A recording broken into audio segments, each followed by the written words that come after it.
Hi and welcome to Nutrition Therapy by Lucy. This is a channel where we talk about food, good nutrition, and health. Karibu sana for today's live. Today I decided to go live to do a nutrition question and answer. So if you have any question on nutrition, it can be on diabetes, pregnancy, hypertension, H. pylori, all those questions, please let me get to know. I'll be answering some of the questions that I got on my various social media platforms. I'm just going to do it randomly, sitazipanga, so that I can just get to answer. And also, if you are watching, let me get to know where you are watching from. So question 1 came from Mary on Instagram. The question was, I am type 1 diabetic, currently 8 weeks pregnant. Do I still minimize carbohydrate intake? Yes, when it comes to diabetes and carbohydrates, it is very important that you minimize your carbohydrates, because the carbohydrates, they are the sugar-giving foods or the energy. The food we eat, mostly the carbohydrates, when they get digested, they release the glucose or the sugars in the bloodstream. So it becomes very important you watch your carbohydrate intake. And by watching your carbohydrate intake is choosing the right carbohydrates. By the right, I mean the complex carbohydrates, the non-refined, the one that is very high in fiber. Because when you eat any food that is very high in fiber, there is that time, yani haichukui muda kidogo ikiwa digested. Let me give an example of the brown rice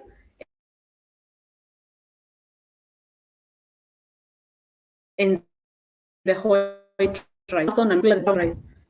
After a while, tukipimwa, when our blood sugar test is taken, I will obviously have spiked blood sugar levels, because after eating anything that is very, very highly refined, release the glucose kwa damu haraka sana. So you'll get that you don't have that enough insulin to balance the sugar. So it becomes very important on how you choose your carbohydrate. Yes, choose your carbohydrates very wisely. Go for the complex carbohydrates. And also, maybe to add on the carbohydrates, also the fruits. Any fruit, it has the sugars, the lactose, no, the fructose, sorry, the fructose, the sugar in fruits. Be very wise on how you choose your fruits. Some fruits, they are very high in sugars, or what we refer to as high glycemic index. This means that when you eat a certain fruit, it can spike your blood sugars. Let me give an example of an apple. An apple is very high in fiber, especially the green one, very high in fiber, and it has a low glycemic index. So an apple, it's friendly to diabetic persons. When you take something like a pineapple, it has a very high glycemic index, meaning ukikula pineapple inaweza spike your blood sugars very easily. Kwa hivyo, choose your fruits very wisely, and also choose your carbohydrates very wisely. And also, no limitation to vegetables. Eat a variety of them. Be diverse. Eat a rainbow of it, because the vegetables, they'll give you enough vitamins and minerals that your body requires. I hope, Mary, I have answered your questions. Your question that is on whether you should watch your carbohydrates when you are pregnant. It becomes very important. Hautaki kuwa na very high blood sugar ukiwa na mimba, because it has effect on your growing baby. Then there was a question on someone, Sesingesh asked, what is the best diet to give a baby of 8 to 9 months who is frequently constipating? When it comes to constipation in babies, watch whether are you giving gassy foods. By gassy foods, I mean maybe too much milk, cow's milk. Maybe you're not giving enough veggies, because when it comes to babies, they have that avoidance of vegetables. Wanakata like any vegetable, but to avoid this, when you're introducing food to a baby that is at 6 months kwenda juu, make sure you introduce a variety of veggies. Remember, huyu ni mtoto hakuwa amekula, kwa hivyo ana taste any food, and the better you introduce foods, the better. The earlier you introduce any food, the better.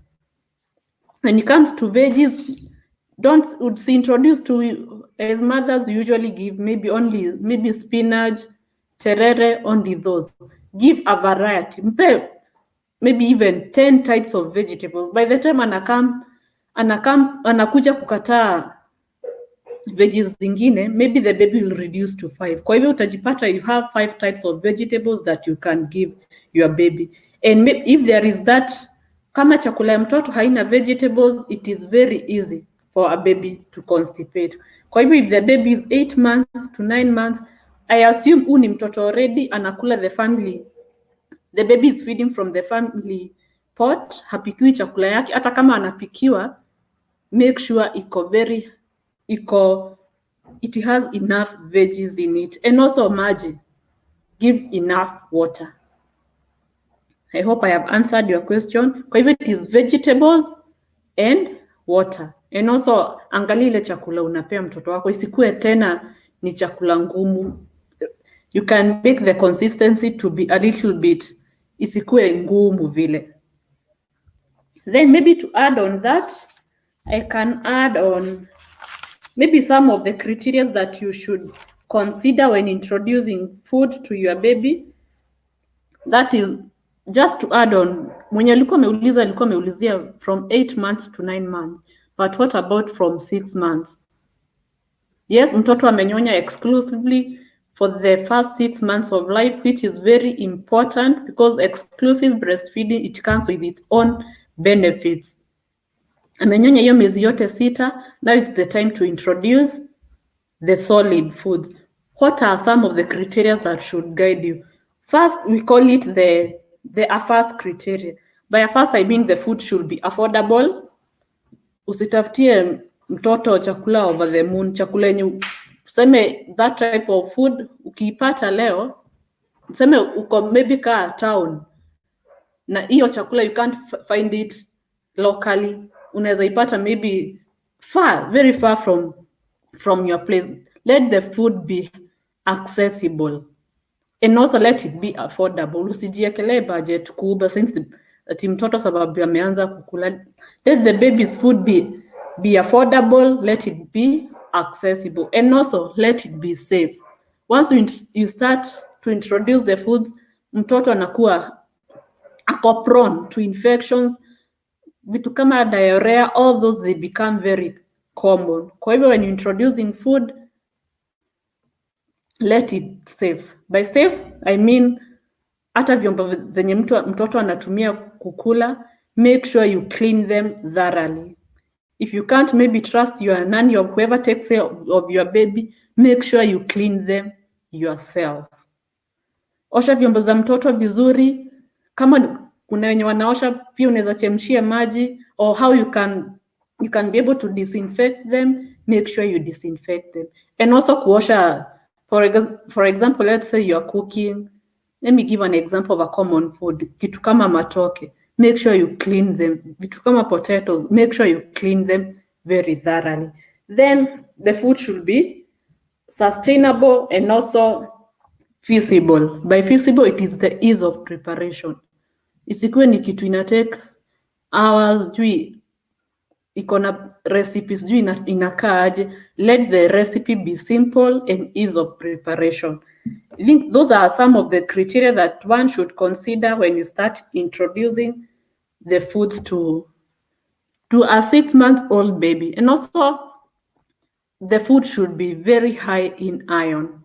One, because iron is one of the common nutrient yenye inakuwa depleted kwa breast milk. So any food that you're introducing, it should be high in iron. This can be liver, it can be lean meat, the lean meat, the minced meat, and also it can be the dark green leafy vegetables. That's why you are going to get the iron in foods. And also after giving the iron-rich food, make sure you give a vitamin. You give food that are very high in vitamin C. A fruit can be an orange or any other fruit. So I think that's enough knowledge for now on baby feeding. And I hope, Casey, I have answered your question. Then I think it's like a similar question.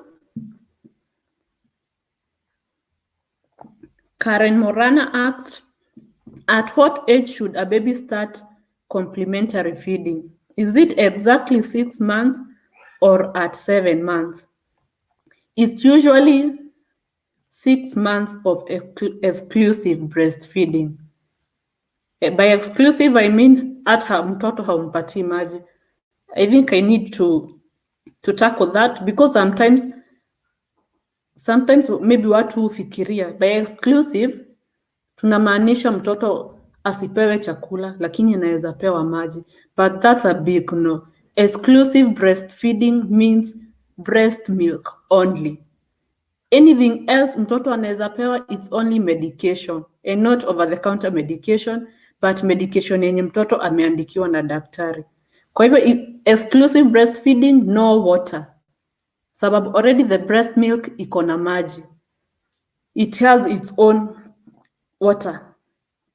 Kama maybe some mothers can relate, kama ushai express maziwa then uiweke kwa maybe kwa a glass, utapata after some few hours or minutes ni kama imejigawanisha, kuna yenye inakaa white na kuna yenye inakaa maji. That's because the breast milk iko na maji and your baby does not require any complementary water. Wacha mtoto anyonye vizuri by making sure ukiweka mtoto ukimuattach to your breast, amenyonya kwa one breast, amenyonya at least 15 minutes to 20 minutes. Si kumweka kwa titi moja ukichange kwa hii ingine, because you'll be only feeding your baby on water content. That unapata a baby is maybe a 2 months old, ananyonya kidogo, analala, then the baby wakes up because the baby is already hungry, because you're feeding your baby on water only. Kwa hivyo kama ni kunyonyesha mtoto, mweke kwa matiti, acha anyonye from one breast 15 to 20 minutes, ndo afikie anyonye the full milk yenye iko more watery, then afikie the hind milk yenye iko high in fats and all the nutrients that the baby requires. I think I have tackled that about the exclusive feeding. Back to the question, at what age should a baby start complementary feeding? Is it 6 months, exactly 6 months, or at 7 months? Wengi tunapewa watoto at 6 months, but it should be 6 months of exclusive breastfeeding, then you start feeding your baby on the 7th month, akianza the 7th month. Kwa hivyo kuna hiyo confusion, is it 6 months or 7? Either your baby is ready, because actually the baby's digestive system becomes ready for any other type of food at 4 months. But sijasema watoto wapewe chakula at 4 months ama nini. But your baby is always ready and as tolerate some foods, but the digestive system is completely ready at 6 months kuendelea juu. Kwa hivyo Karen, you can start at 6 months or ukianzia the 7th month, but still make sure you don't delay on complementary feeding, because you could be delaying some of the milestones za mtoto. Then there is a question on someone, Chef Jenny, you asked, does butternut have a higher nutritional value? Yes, it does. The butternut is very high in vitamin A, numerous vitamins, minerals, rich in iron, it is rich in magnesium, the potassium, all those, and it has numerous antioxidants. Kwa hiyo yes, butternut is very nutritious and it comes with numerous health benefits. Kwa hivyo yes, butternut is very healthy for babies and also to adults. That's about the butternut. Then a different question, different area. Someone asked, what kind of exercise should a hypertensive person do? This is not my area. I don't do exercises. I don't recommend any exercises, but maybe I can answer that.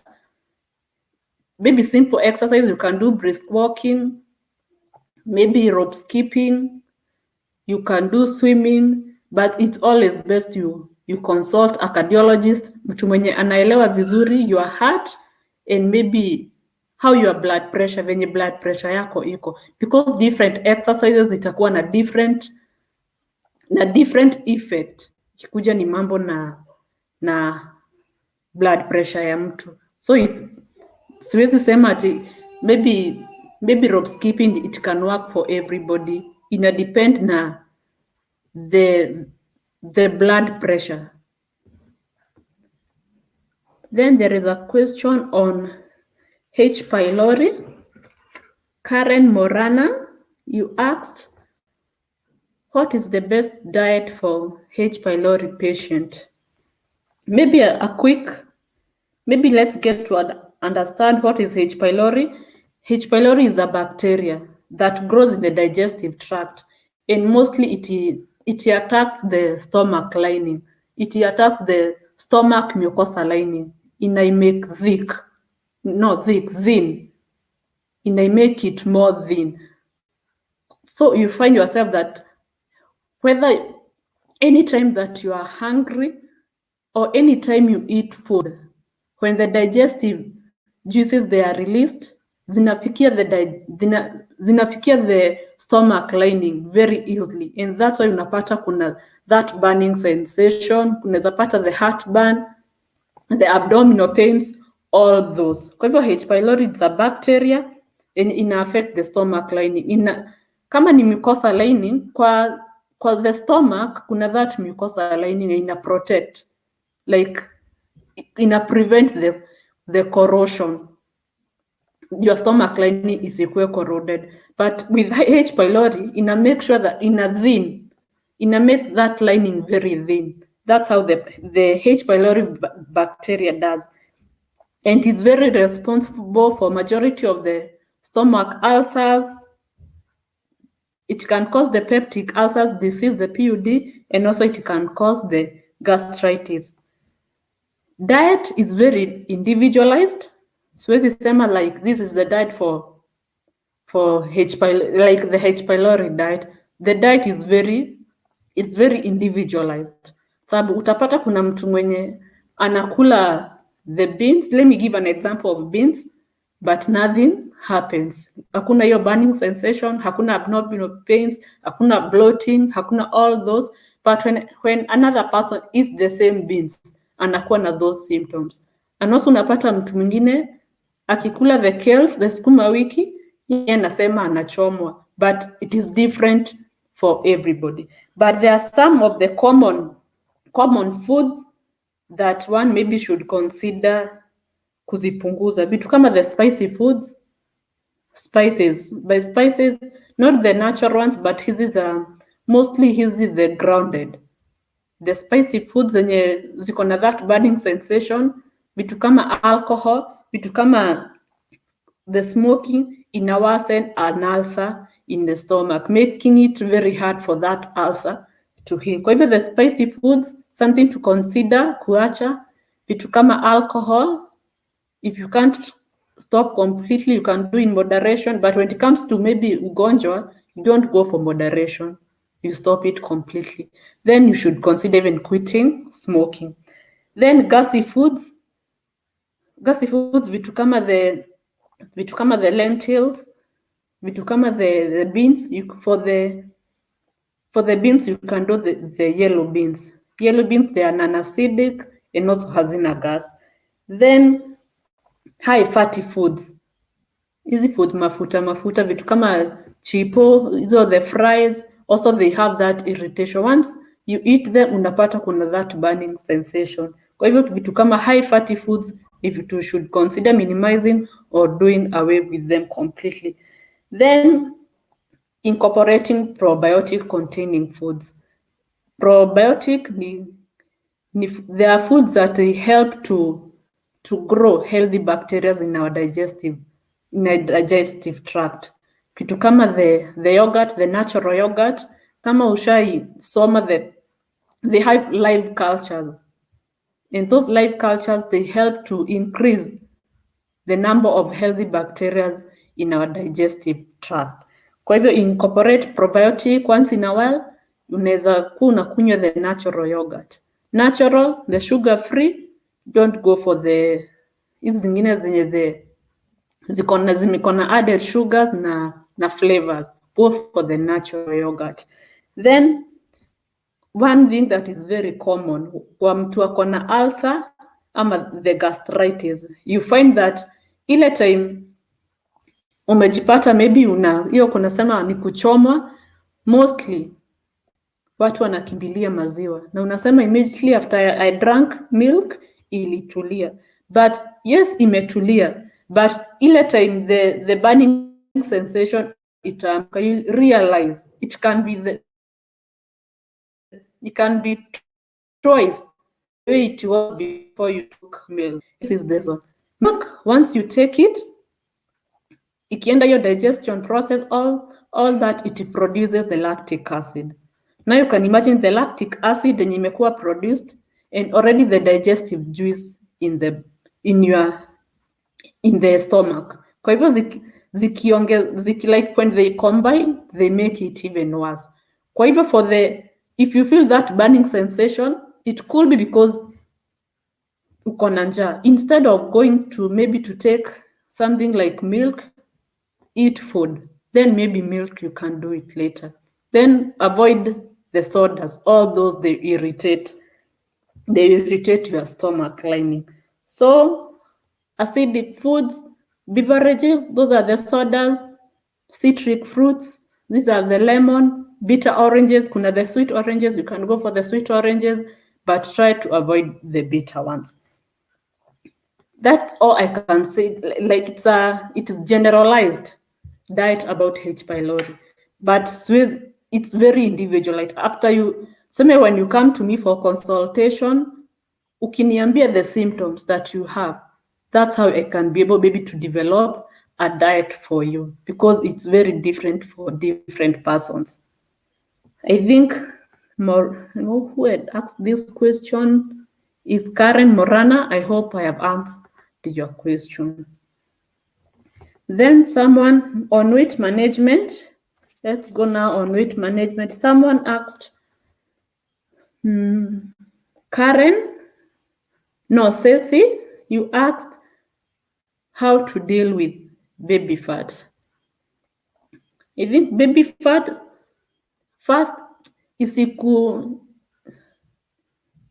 not alarming, by the way. It's not alarming. First, remember, you had carried a whole human being kwa tumbo. Na maybe alihitaji maybe that excess weight. Wengine hata wanakuja na stretch marks, wengine wanakuja na face breakout. Kwa hiyo first, for pregnant moms, when you already give birth, after kuna wenye hata weight inaanza kuwasumbua wakiwa na mimba. Please give yourself time. And anytime I'm doing my weight management programs, when a mother comes to me, siwezi fanya weight management to a mother who is less 6 months postpartum. For the first 6 months, shughulikia mtoto. Because remember, the first 6 months, the baby is fully dependent on you. Kwa hivyo huwezi kuwa unafanya maybe 1 meal a day na una expect mtoto akuwe na enough ya kunyonya. Kwa hivyo baby fat isikuwe ni, don't get worried, isikuwe ni shida kwako. Ishughulikie after the 6 months. That's when, because now the baby shall introduce the complementary feeding, now you can start taking care of yourself. But tena sijamaanisha when you are those first 6 months ukule just anyhowly. Eat well. By well, I mean healthy eating. But those first 6 months isikukujie ati you are on a weight maybe weight loss journey. It should not be like that. For the first 6 months, shughulikia mtoto kwanza, then after the 6 months, go for a professional, consult a professional. This is a nutritionist who will understand your body. Mtu mwenye anaelewa how ukimwelezea ata analyze your body food metabolism, and also ata make sure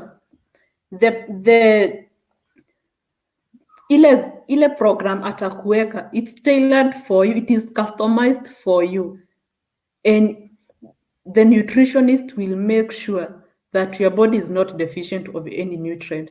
Sababu utago for other weight loss, hizo ziko kwa nini, ziko all over the internet. You'll find that unazitumia, they'll give you maybe results, but you're depriving your body from some nutrients. Kwa hivyo ni very important on a weight management, whether you want to reduce that baby fat after the 6 months, consult a nutritionist. That's the only person that will give you good guidance on weight management. Then also make your goals realistic. Usikuje kwangu, maybe for example, let me say you are 80 kgs and you want to reduce to 60. That is a whole 20 kgs. And you want magic to just happen.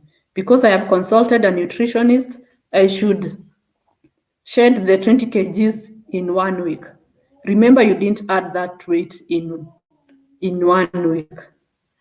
Inaweza kuwa ni 1 year, inaweza kuwa ni 2 years. Kwa hivyo hata in weight management program, make the goals realistic. It can be steady and slow. Don't go for this crash diet in a promised results in 2 weeks, in 1 week. Let it be a journey. And it can make sure your body, your body is supposed to be at that state of balance, the homeostasis. Kwa hivyo isikuwe ni like unashtukia mwili tu, you are used to maybe 4 meals in a day, now you want to do 1 meal. Your body can even inaweza kataa. That's why you find that some people wanasema nimekuwa nikijaribu this diet, and instead of losing weight I'm adding, because the body has its own mechanism. Kuna venye unaweza onyesha mwili ikwambia hapana, you're not going to deprive me of these specific nutrients. Kwa hivyo consult a nutritionist when you want to embark on a weight management program.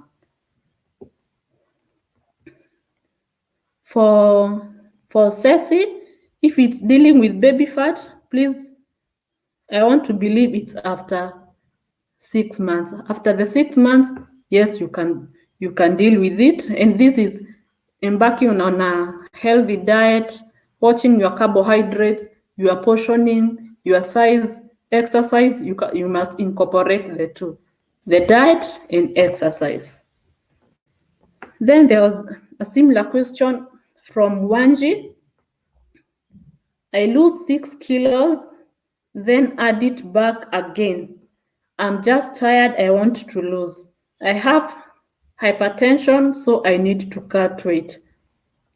Like I said, you lose, then you add. This is because sometimes when we want to start a weight management program, unajipea miezi 2 ama miezi 3. Then what will happen after the 3 months? Will you go back to your previous behaviors of maybe your dietary behaviors?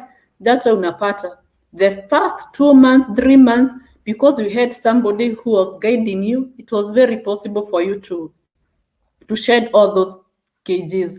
But after the 2 months ama the 3 months, unapata the kgs zinaanza kurudi. This is because your journey.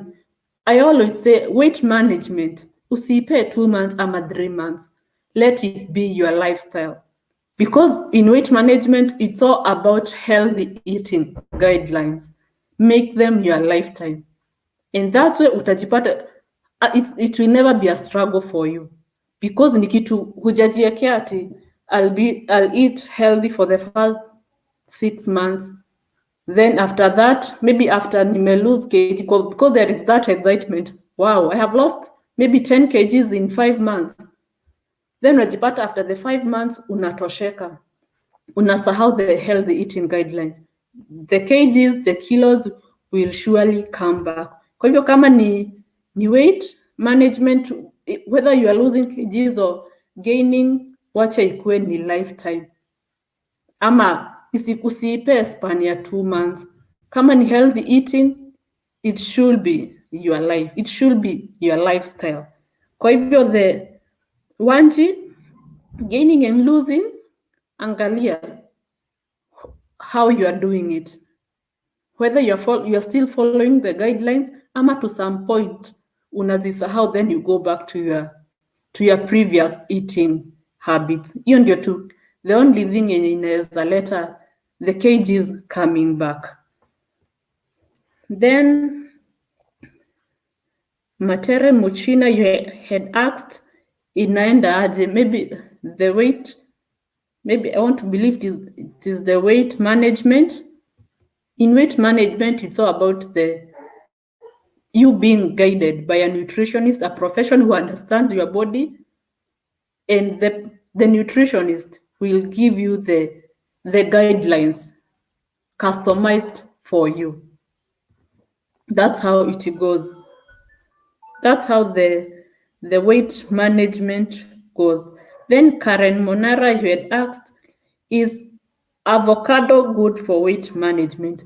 Yes, avocado, they are good, healthy fats, low in calories. Kwa hivyo avocado, it's a yes for weight management, whether you are losing it or you are gaining it. Then there was a question on PCOS. Someone had asked, Beth Loco, you had asked, what is PCOS? And PCOS is it's a short form for polycystic ovarian syndrome, a condition that affects a woman's hormone.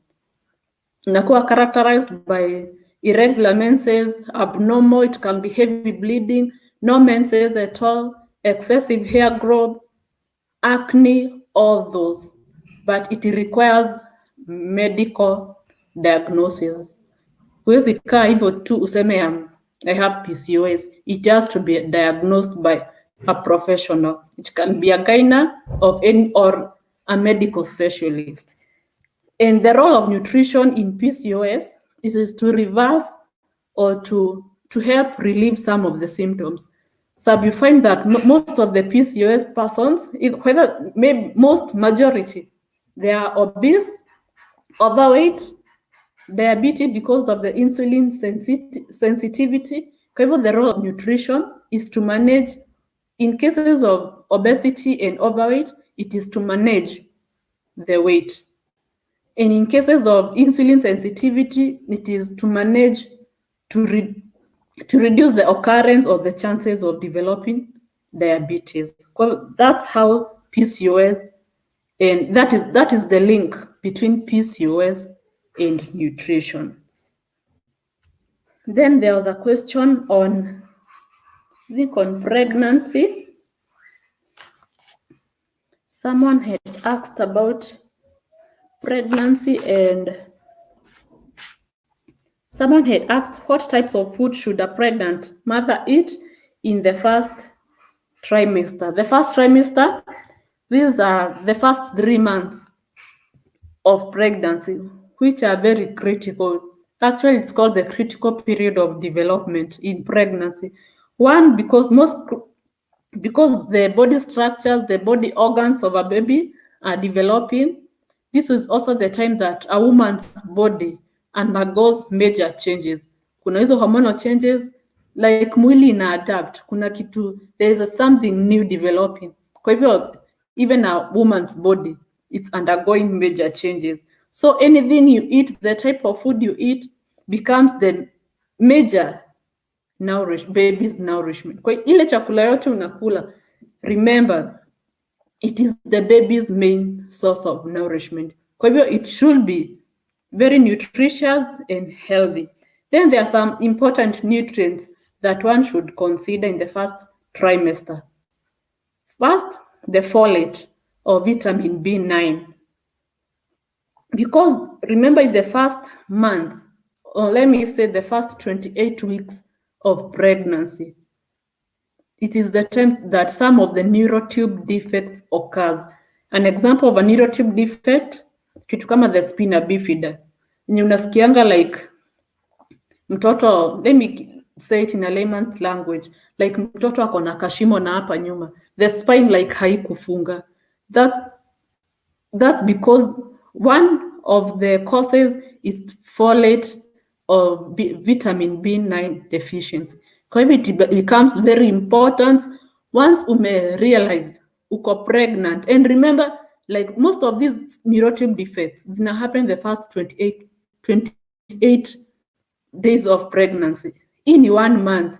And sometimes maybe for ladies you are still waiting for your menses, hauko sure kama you are pregnant ama ni periods zimedelay. Kwa hivyo it shows you how important pre-pregnancy nutrition is very important, especially when it comes to second born. For the first born unaweza pata hauna any deficiency kwa sababu umekuwa maybe ukikula all these type of foods, kwa hivyo your body has enough stores. But when it comes to maybe the second pregnancy, unaweza kuwa na some deficiency. Kwa hivyo for the pre-pregnancy nutrition is very important when you are planning for a second baby. Kwa hivyo the first 3 months, make sure you have enough folate, the iron, calcium, all those, they are very important. For the folate, you need it the first month of pregnancy because to avoid some of these neurotube defects. Then the iron, you need enough hemoglobin level in your body. Then calcium, strong bones. Mtoto anahitaji the strong bones, and also you need enough for yourself. Usikue predisposed to bone conditions, things like osteoporosis later in life. Kwa hivyo the foods that a pregnant mother should eat in the first trimester, the food should be very high in folate, iron, calcium, and also get hydrated. Kunywa maji kwa wingi to avoid some of the infections, kitu kama UTI, which is very common in pregnancy. And also you need enough water for adequate blood volume and also the amniotic fluid. So you need to get hydrated. Eat enough of the carbohydrates, the proteins, iron boosting foods, the dark green leafy vegetables, kitu kama the lean red meat, kitu kama liver is a no. This is very common. Watu wengi wanakula maini wakiwa na mimba sababu maybe umesoma pahali the liver helps to boost the blood or the HB levels, but liver, it's a no in pregnancy because the vitamin A in liver, it can cause some developmental problems when it comes to baby's development. Kwa hivyo liver, it's a no. Take the lean meat, eat the dark green veggies, take your IFAS, that is your supplements, the iron and folic acid supplements on a daily basis or as per the recommendation from your doctor or your gyna. And that way your HB levels itakuwa mzuri. Then the calcium, like I have said, and also the protein, that is, you get it from the lean red meat and from the eggs. I think the one who had asked about the type of food a pregnant mom should eat, I think I have answered it very well.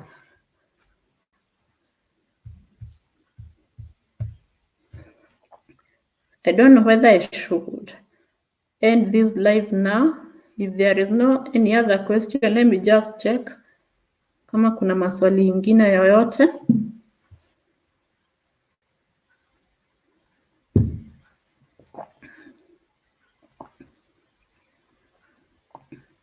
Oh, kuna mtu ameniuliza nini hiyo una sip? This is pineapple juice, homemade. I made it. It's pineapples, it has ginger, it has lemon and oranges. I have done a video on how you can make a healthy pineapple juice, a homemade pineapple juice. So you can just check it out. Kwa hivyo ni pineapple juice yenye na sip. We get to see whether there are other questions.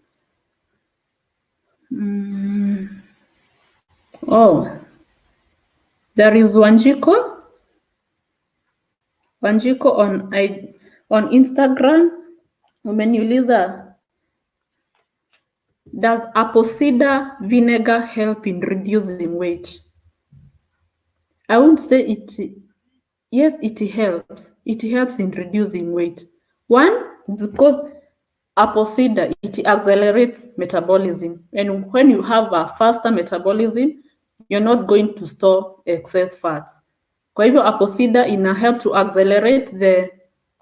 accelerate metabolism. That is, itasaidia to help burn fat. And also it helps to suppress appetite. Kwa hivyo when you don't eat too much, it's a plus for you. It's a plus for you when it comes to reducing weight. But the apple cider vinegar, see what you rely on it and you expect results. When it comes to weight loss, it's what you eat. You can take as much as apple cider vinegar you want, but when you have poor eating habits, it gives you zero results. Watch your carbs, watch your proteins, the portion and size, all that. That's how, when you incorporate the foods that you are eating in the apple cider vinegar, that's when you can get the result. But yes, it will help in metabolism, and also it helps to suppress the appetite. Let me get to see whether we have other questions.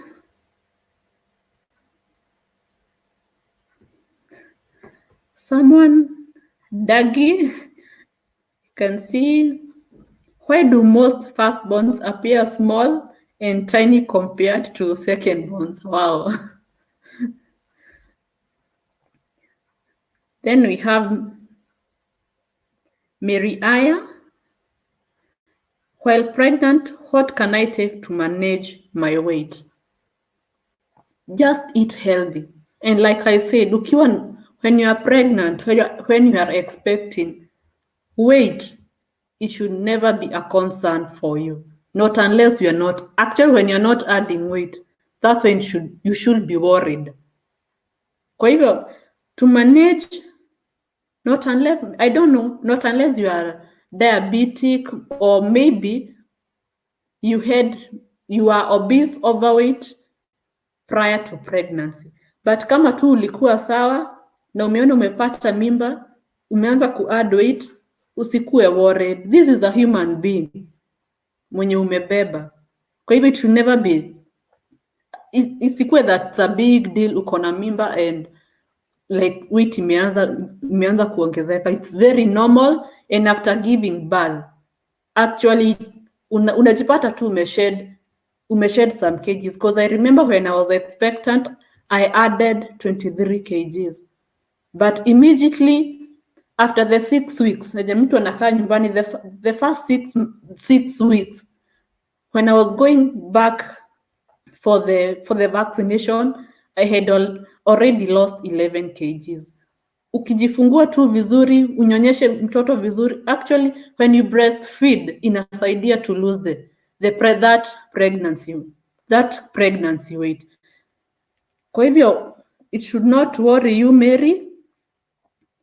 It should be a concern, maybe whether kama uko obese, overweight, or diabetic. But kama uko tu sawa, just eat healthy. Make sure you're not overeating. Kama tu unakula tu sawa na unapata tu weight inaongezeka, it's not si big deal. Wacha mtoto akue. After mtoto amekuja, after amenyonya for the 6 months, that's when tunaweza anza kushughulikia, but let it not worry you. Bernard Wambwire, nice insights. Asante sana Bernard. Then we have, is it Onsasi? Onsasi, I hope I have pronounced that well. I really love this. Thank you for tuning in. I don't know whether we have other questions.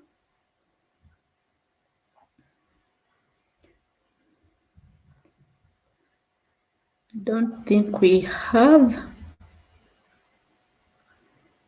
Jackson KE watching. Thank you, Jackson, for tuning.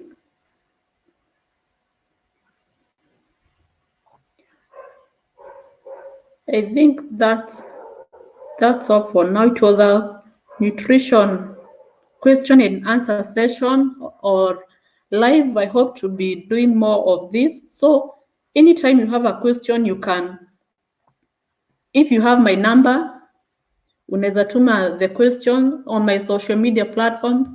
On Facebook page Lucy Chege, unaweza weka swali yako hapo. On Instagram at Lucy Chege M. On Twitter Lucy Chege N. You can anytime unaweza weka maswali yako. When I gather maybe some questions, naweza zigather pamoja, then I do a live and answer all of them.